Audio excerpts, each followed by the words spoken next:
This was something that we led a group of attackers through. They bit on our bait, and they totally did exactly what we wanted them to. Hack Enable in this case is buying a new building, and so there's an ACH payment of right about $250,000 that needs to be sent as soon as possible over to the real estate company that they're working with, Paul Allen Real Estate. Now, Stu needs to send Paul a form so that he can verify his bank details. So let's see how this actually goes. The very first thing that happens here is Sue is likely going to be phished. And again, this could be something like that Modlishka page. It could be another like Evil Engine X, Man in the Middle proxy service, or something like that. In this case, though, it's just going to be a fairly standard phishing website. We get something like a OneNote email, which we've seen a big trend of recently. And it has an option in the email to open up a document that's been securely shared with you. Now, in a lot of cases, these emails are going to be crafted towards your organization specifically. In this case, right at the very top, you can see that this one has the organization's name right in the upper banner, and it looks believable enough. I mean, this is what a OneNote email actually looks like. Now, the reason we see OneNote so frequently instead of things like Word or Excel, which we would traditionally see in these cases, people have become a little bit more skeptical of random Word documents or Excel spreadsheets showing up in their inbox. However, OneNote is a feature in Microsoft Online services that is not widely used by a lot of people. Now, I mean, don't get me wrong, plenty of people normally use it, but there isn't really the same level of scrutiny when you get a OneNote email. All right, so now we end up on the phishing website. And again, this is going to look exactly like a normal Microsoft login page. We've got our Microsoft banner. Everything looks like it's completely normal. But again, this information is all being pulled directly from Microsoft, so it should look normal. Now, of course, that URL is totally not legitimate. That does not look like Microsoft at all. Pub dash big long random string of letters, almost looks like an MD5 hash at r2.dev.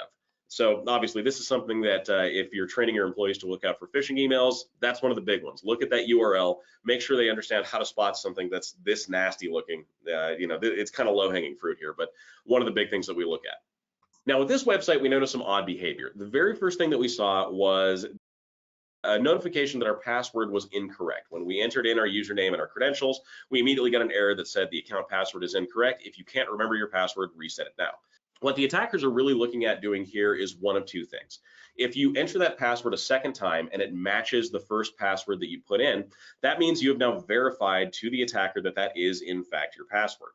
However, if you change the contents of that password, if you think to yourself, okay, well, that password didn't work, so maybe it's the variation of my password where I used an @ symbol instead of an A, or an exclamation point instead of an R or an I, or something along those lines.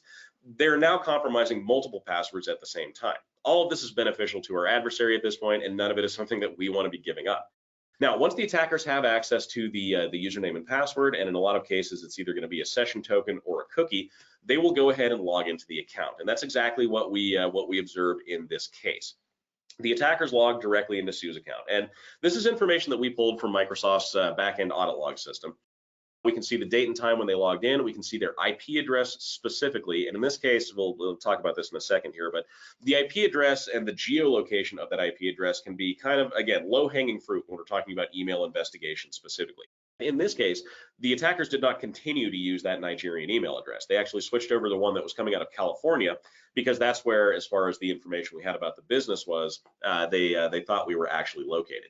All right, so once the attackers log in, they start doing a little bit of work inside of the tenant itself. They were looking for things, and we were able to go into the user's search history and figure out that they were searching for some key terms. Gave us an indication as to what we needed to do in our conversation to make sure that the hackers could actually interact with us, because remember, our account is now hacked for real, and we want to lead them down a path, mainly so that we can build a webinar like this.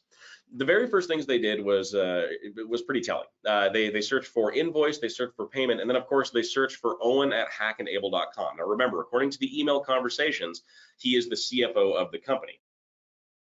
Then they went through and they viewed mailbox contents. They read every single email that was available to them. They marked things back as unread that were set that way so that we as the user would not have any idea they were actually in the account. But yeah, they're watching what's happening right now. And lucky for them, there's this big real estate transaction that's just about to happen. So here's how we went through and kind of baited this group into, well, giving us a perfect example of how business email compromise scams actually work.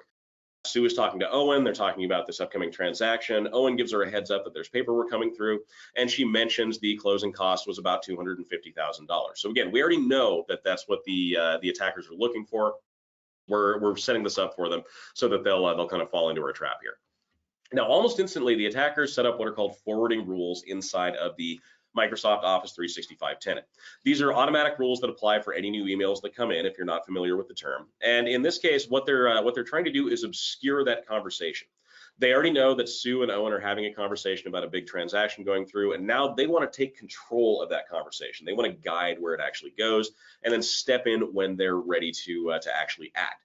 So the automatic forwarding rule they set up here was any email that comes into Sue's account that is from Owen gets automatically moved into the RSS folder, gets marked as read, and then processing stops on that.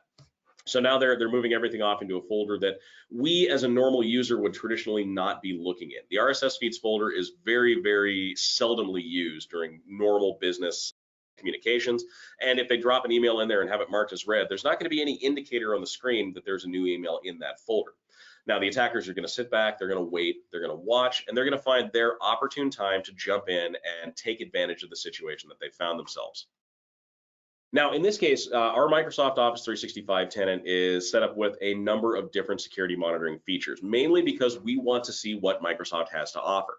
And in this case, their defender for M365 caught on to this very, very quickly. This was really nice to see. Now, we had this set up to alert us if something weird is happening in the account, but a lot of organizations don't, which is, again, why we talk about that cloud configuration review being such an important part of your cybersecurity toolkit. In this case, it caught a few things, though. We got that impossible travel activity, meaning someone logged in from a country that is way outside the realm of where our users normally come in from. We can see things like inbox manipulation rules in place, and we can see the notification timeline as to how those are actually moving through. We also get a nice graph that's showing where the logins are coming in from, what the relation is with everything else on the tenant itself, and a nice big high alert banner. Now, again, if we hadn't set this up to notify us, then this would not automatically send off to our admin staff. We actually have to tell Microsoft that we do want to know when these things are happening. So I would highly recommend all of you who use M365 go check and just at the very minimum make sure that you are set up to receive alerts when high severity incidents happen inside of your tenant. The hackers end up finding an ACH authorization form that's being passed back and forth between first Owen, down to Sue, and then off to our real estate agent, Paul Allen at Paul Allen Real Estate. The attackers are now watching all of this taking place. We have an ACH form. We went ahead and sent out an email that said, hello, Paul, it's nice to meet you. Owen asked me to send you this form to confirm your bank account information. And we specified account information because, again, that was one of the terms that they jumped in and looked for a little bit later. We knew they'd see that one as a trigger. Now, the ACH form in this email does still need to be completed. We went ahead and left it blank on the bottom because we wanted to see what the attackers would actually do with it. Is this something that's going to be an attractive enough lure for them to jump in and actually act on? And as it turned out, they were waiting for something exactly like this to happen. Almost immediately, they updated those forwarding rules, the ones they'd already created. So now, anything that's coming in from Owen Abel, our CFO, or anything that's coming in from paulallenrealestate.com gets sent into that RSA folder. This took less than 5 minutes for them to update this forwarding rule, meaning they were actively watching the traction or the activity in the account as we were sending these emails back and forth. Now, again, this is going to go into RSS feeds. It's going to get marked as read, and we as the victim have no idea this is actually happening.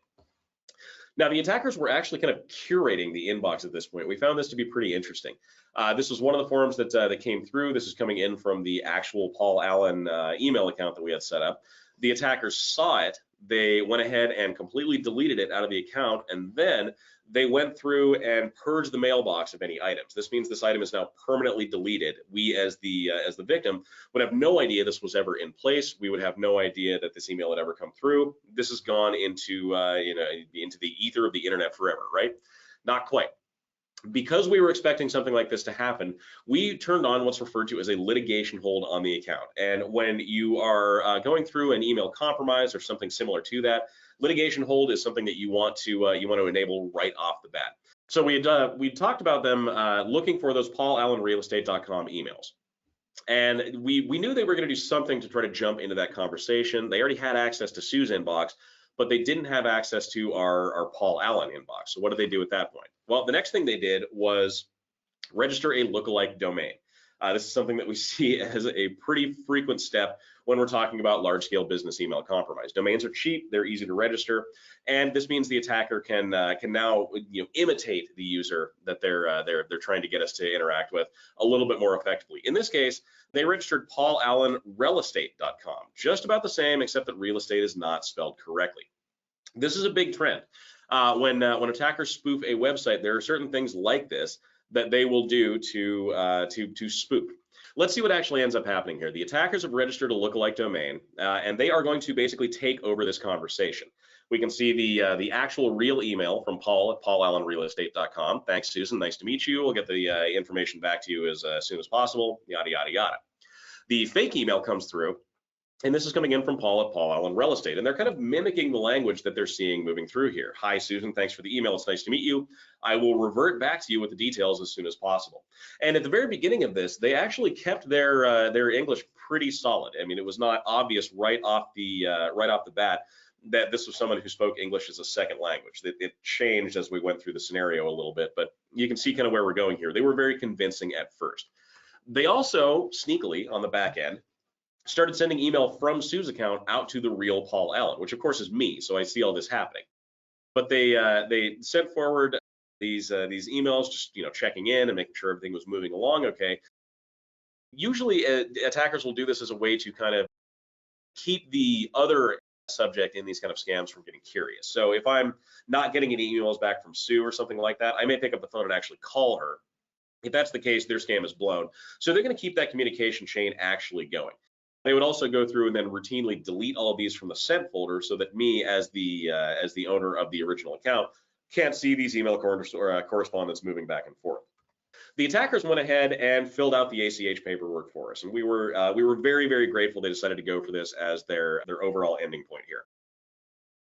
You can see this is signed by Paul Allen, which was nice of them. In fact, it's signed by Paul G. Allen. We were thankful for that because at this point in time we hadn't actually assigned Paul a middle initial, so that was nice of them to go ahead and do that for us. So now they have filled out their bank account information, their signature, and they are expecting us to send $250,000 off to them. This is what we basically equate with something like a vendor invoice scam. This is kind of how these attacks work. The attackers will go in, they'll find an invoice that's being passed back and forth, and they will use the access they have to either alter the form or alter the conversation to get the money that's supposed to be paid sent to a wrong account. Now, at this point, the hackers got a little bit persistent with us, and they kept emailing us asking when we were going to continue to send or when we were going to complete the transaction. We like this, and so we decided to have a little bit of fun with them. So we asked the question that was begging to be asked here. I sent an email back to them that said, I spoke with Owen, and it says it looks like you're using a different bank account than you did before. Did you change banks? So they came back, yes. Our bank details changed since September 1st of September 2023. Apologize for not informing you. Kindly update your system with our new bank details. So it's all good, right? Well, let's figure out why. We asked why change, and they said that they were not happy with the old bank and the way they treats their customers. So there you go.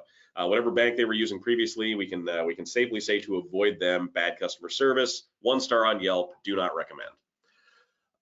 We decided to kind of let them go at this point because there wasn't much else we could do, but that gave us a really clear picture of exactly how these email compromises hit. And this is actually a roadmap from Microsoft that almost lines out exactly how the attack went. We had the adversary in the middle phishing. We have the sign-in with a stolen cookie and an MFA claim. Then immediately we see a mailbox search for interesting email threads, things like invoice, things like payment, things like emails from the CFO. Those are going to be registered. Next up, we see the registration of a homoglyph domain, which we were pretty close here. This was a typo squatting domain, which is very similar in nature. The creation of inbox rules that move emails around, a conversation hijack, and then finally the deletion of that sent email. This is something that we see as a pretty standardized playbook for a lot of email scammers out there. So if you suspect an email hack, respond quickly. Make sure you notify your bank if you think financial details may have been stolen. Lock out the hackers. Change your password, enable multi-factor, kill any active sessions. Make sure they're out of the account at that point. Next, we want to make sure we're preserving evidence because there will likely need to be an investigation into what happened here. So download logs. Those come right out of the Security and Compliance Center for Microsoft. There are similar types of security centers for Google or for Box or for AWS or any of the other systems you may use. Place a litigation hold on the account, make sure nothing can be deleted, and activate your breach response. Also, you can report fraud to the FBI. There is a little URL right down there at the bottom of the slide, www.ic3.gov. This is the Internet Crime Complaint Center, IC3, where if you are the victim of financial fraud or you suspect you are the victim of financial fraud, you can go ahead and report it to them. It helps us all in the long run. Thank you so much, everyone. Again, my name is Matt Duran, Director of Training and Research for LMG Security. If you have any questions, please feel free to reach out at any time. We would love to hear from you. You can reach me at info@lmgsecurity.com, find me on LinkedIn, or follow us on Twitter. Thank you so much, and we'll see you next time.